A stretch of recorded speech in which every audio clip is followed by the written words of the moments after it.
Denver planeja erguer uma arena monumental, mas o local escolhido é um choque total. Esqueça o estádio antigo ou qualquer terreno óbvio que você conheça.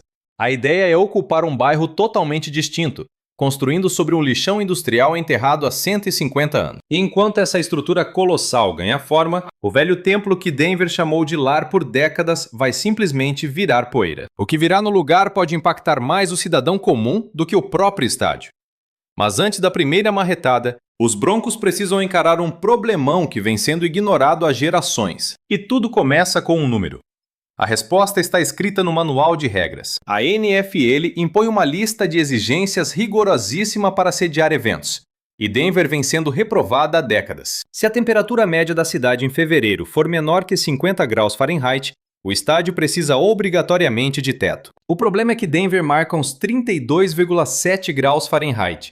A liga jura que é pelo conforto da torcida, principalmente para agradar os patrocinadores bilionários e garantir que nenhuma nevasca detone a transmissão oficial.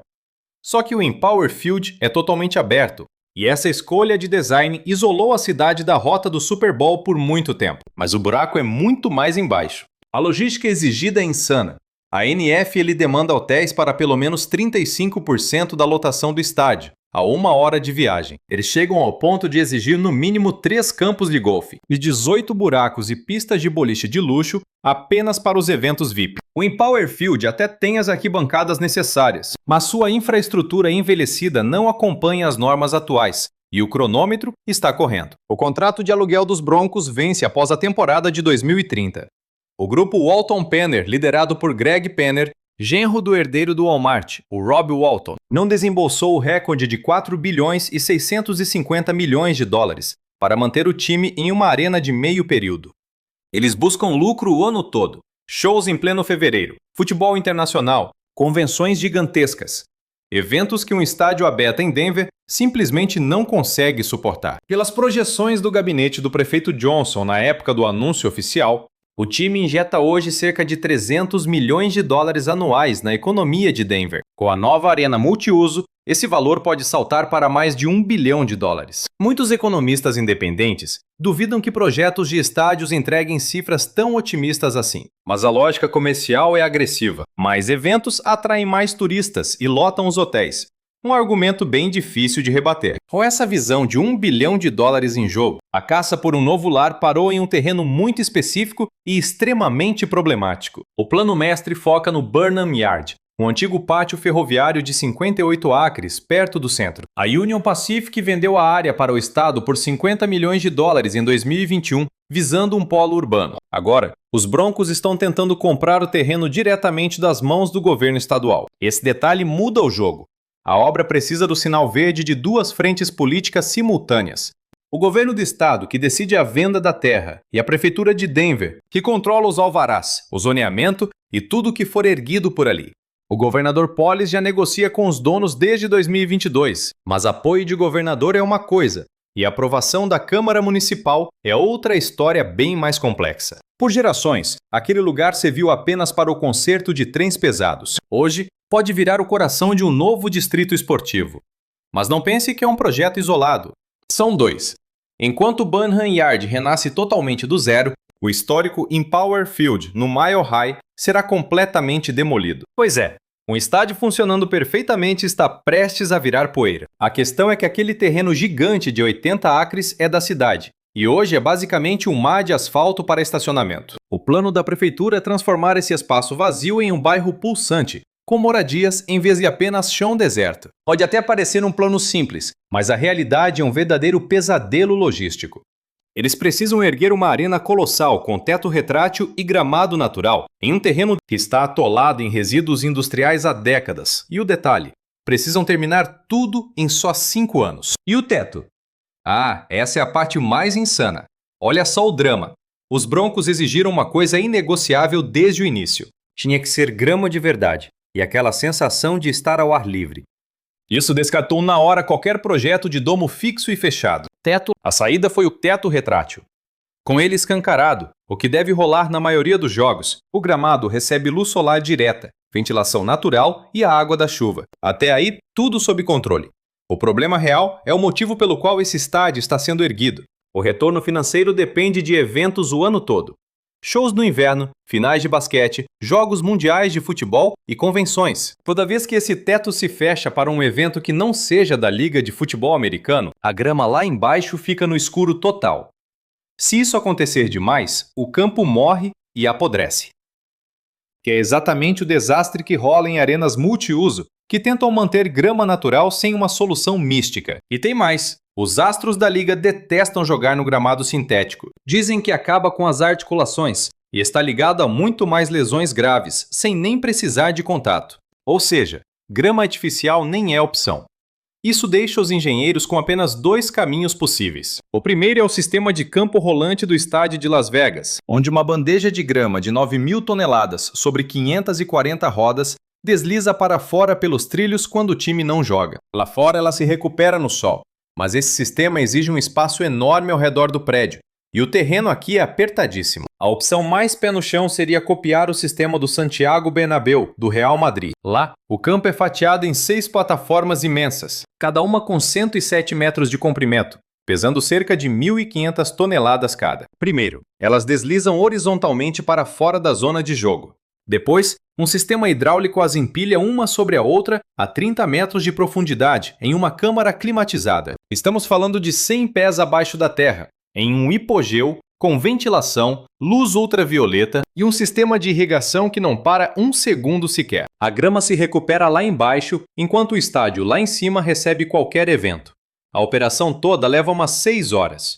É uma jogada de mestre, alta tecnologia e absurdamente cara. Agora some a isso a altitude de 5.280 pés de Denver e o peso absurdo da neve que esse teto precisa aguentar. Projetar uma estrutura que suporte esse peso colossal, que abra e feche sem falhas o ano inteiro e ainda mantenha o gramado vivo lá embaixo. Isso não é só complexo, é um risco de engenharia de proporções épicas. Mas a engenharia nem é o maior desafio ainda. Primeiro, eles têm que convencer quem mora ali por perto. No dia 12 de fevereiro de 2026, os donos do time fizeram uma reunião tensa no centro comunitário local.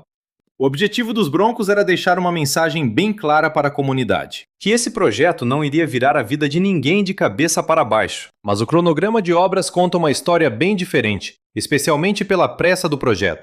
E o pior de tudo, nunca foi feita uma limpeza séria naquele lugar. A terra continua basicamente no mesmo estado de abandono, desde que o último trem parou de rodar. E uma descontaminação desse nível não se resolve com um estalar de dedos. Tudo acontece em etapas, partindo do coração do estádio rumo à periferia. Primeiro, remove um solo podre para tratá-lo ou isolá-lo, dependendo da profundidade encontrada. Parte da terra é curada ali mesmo, enquanto o resto some em caminhões. Mas existe uma camada extra de perigo que torna essa obra uma loucura. Gases orgânicos voláteis estão escondidos no vapor que sobe do chão. Benzeno e outros tóxicos em Burnham Yard atingiram níveis que dão medo. Os engenheiros terão que inventar alicerces e ventilação dignos de ficção científica. Esse sistema vai barrar ativamente a invasão desses gases para dentro da arena. Não é apenas uma limpeza de rotina. O problema é bem mais profundo.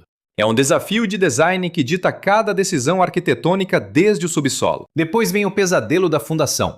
Denver repousa sobre argilas expansivas. Elas funcionam como esponjas, incham com a umidade e racham quando secam. Em prédios comuns, esse vai e vem destrói qualquer estrutura de concreto. Imagine um impacto num estádio colossal, com teto móvel e toneladas de neve. A 1.600 metros de altitude, usarão fundações de caixões perfurados no abismo. Colunas de concreto descem 9 metros até ancorarem na rocha firme e imutável. Isso ignora o solo instável. Para esse peso gigante, descerão ainda mais. Limpeza, contenção de gases e fundação precisam terminar até 2031. E o que torna tudo ainda mais surreal é o seguinte: a estrutura sobe no centro, enquanto o terreno ao redor ainda está sendo purificado. Construção pesada e descontaminação ambiental correm juntas em 23 hectares. Ao mesmo tempo, qualquer atraso bobo vira um efeito dominó no projeto inteiro. No Empower Field, a contagem regressiva está correndo na direção oposta. Vencido o contrato em 2030, as máquinas começam a demolição. 32 hectares voltam para a cidade com promessas de habitação popular. 2 terrenos imensos e 2 cronogramas distintos avançando em ritmos frenéticos. Um projeto complexo e veloz assim devora uma quantidade absurda de dinheiro. Afinal, de onde vem a verba? Os donos dos Broncos foram taxativos. Financiamento privado. Zero impostos novos.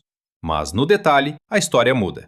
A cidade já despeja 140 milhões de dólares em títulos públicos. Grana para as avenidas 6, 8 e os viadutos que cercam a área. Autoridades dizem que as pontes já pediam socorro há muito tempo. Mas o momento exato dessa obra, antes do estádio, levanta muitas sobrancelhas. Existe ainda a jogada de declarar Burnham Yard como uma zona degradada. Se aprovado, isso libera o mecanismo de financiamento por incremento fiscal. Funciona assim. A prefeitura congela a base de impostos no valor atual. Toda a receita nova que o estádio gerar acima disso volta para ele. O dinheiro paga a infraestrutura que tornou o novo bairro sequer possível. Não chamam de subsídio, mas os novos impostos ficam presos ali dentro. Esses dólares alimentam um projeto por anos, sem cair no caixa da cidade. Quando dizem privado, esquecem de mencionar esses empurrõezinhos do dinheiro público. Eles usam manobras tributárias para fazer a conta fechar sem sustos. E tem também o lado humano que ninguém coloca na planilha. Lincoln Park é um dos bairros chicanos mais tradicionais e antigos de Denver. É a casa do Sioux Teatro, uma comunidade com uma história vibrante. São décadas de murais e 40 anos de histórias familiares. Mas a gentrificação já fervia por lá muito antes de qualquer anúncio de estádio. Mais de 300 moradores lotaram a Assembleia Pública da Prefeitura naquele mês de novembro. O medo sufocante de serem expulsos de suas próprias casas era a única coisa que se ouvia naquela sala. Eles exigem um pacto comunitário real, com cotas obrigatórias de moradia popular e uma fiscalização independente e rígida. Porque, nessa vizinhança, a distância abissal entre a promessa de uma construtora e uma obrigação legal de fato é algo que eles já sentiram na pele.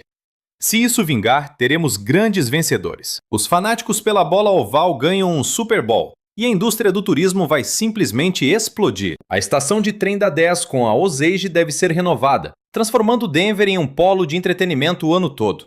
Só que o impacto mais brutal a longo prazo pode não ter nada a ver com o estádio novo. Pela primeira vez em décadas, aquele terreno gigantesco estará finalmente livre para algo totalmente inédito. A prefeitura ainda não cravou o número exato de casas para aqueles 80 acres, apenas deu o sinal verde. O exemplo mais próximo é o vizinho Sun Valley, onde a agência habitacional está erguendo mais de 2.000 residências, sendo que metade terá aluguel social garantido para sempre. Se essa escala for aplicada ao terreno do estádio, o lado oeste de Denver será completamente redesenhado. Mas por enquanto tudo não passa de uma visão audaciosa, sem nenhum contrato assinado. Os Broncos precisam de alvarás, financiamento e acordos com a comunidade. Tudo devidamente lacrado em 2027 para que esse plano ganhe vida. Se conseguirem essa proeza, Denver finalmente entra no grupo de elite dos anfitriões do Super Bowl. Agora, se o plano travar, se a limpeza demorar, ou o dinheiro ficar preso na justiça, o Burnham Yard continuará um lixão e ficaremos presos em um estádio caindo aos pedaços por mais 10 anos. Denver está planejando a insanidade de demolir um templo da NFL, enquanto levanta outro do zero em um bairro totalmente diferente ao mesmo tempo. Isso é algo que quase nunca se vê. E aí? Será que esse colosso realmente sai do papel? Será que as portas abrem mesmo em 2031? Ou esse cronograma é ambicioso demais para uma obra de tamanha magnitude? Deixe seu palpite nos comentários e se inscreva para mais histórias de mega construções. Valeu por assistir!